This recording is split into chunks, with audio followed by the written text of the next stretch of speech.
Top quality और consistent performance के लिए सिर्फ सिल्वर पंप नाम याद रखना। ಚಿತ್ರರಂಗದಲ್ಲಿ ಛಾಪು ಮೂಡಿಸಿದಂತ ಬ್ಯಾಂಕ್ ಜನಾರ್ದನ್ ಅವರು ಹೆಸರಾಂತ ಸಿನಿಮಾಗಳಲ್ಲಿ ನಟನೆಯನ್ನ ಮಾಡಿರ್ತಾರೆ. ಆಗ್ಲೇ ನಾವು ಹೇಳ್ತಾ ಇದ್ವಿ 500ಕ್ಕೂ ಹೆಚ್ಚಿನ ಸಿನಿಮಾಗಳಲ್ಲಿ ನಟಿಸಿದ್ದಾರೆ ಅಂತ. ಕಾಮಿಡಿ ಪಾತ್ರಗಳ ಮೂಲಕನೇ ಜನರ ಗಮನ ಸೆಳೀತಾ ಇದ್ರು. ಸಿನಿಮಾ ಆಗಿರ್ಬೋದು, ತರ್ಲೆ ನನ್ ಮಗ ಆಗಿರ್ಬೋದು, ಹೀಗೆ ಹತ್ತಾರು ಸಿನಿಮಾಗಳು. ಕೌರವ ಚಿತ್ರದಲ್ಲೂ ಕೂಡ ಗಮನ ಸೆಳೆಯುವಂತ ಪಾತ್ರದಲ್ಲಿ ಕಾಣಿಸ್ಕೊಳ್ತಾರೆ. ಮಾಂಗಲ್ಯ, ರೋಬೋ, ಫ್ಯಾಮಿಲಿ, ಜೋಕಾಲಿ ಈ ರೀತಿಯಾದಂತ ಸಿನಿಮಾ ಸೀರಿಯಲ್ಗಳಲ್ಲೂ ಕೂಡ ಕಾಣಿಸ್ಕೊಳ್ತಾರೆ.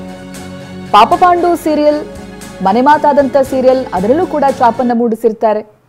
ಚಿತ್ರರಂಗ ಹಾಗೆ ಸೀರಿಯಲ್, ನಾಟಕಗಳಲ್ಲಿ ರಂಗ ಕಲಾವಿದರಾಗಿಯೂ ಕೂಡ ಜನರ ಪ್ರೀತಿಯನ್ನ ಗಳಿಸಿದವರು.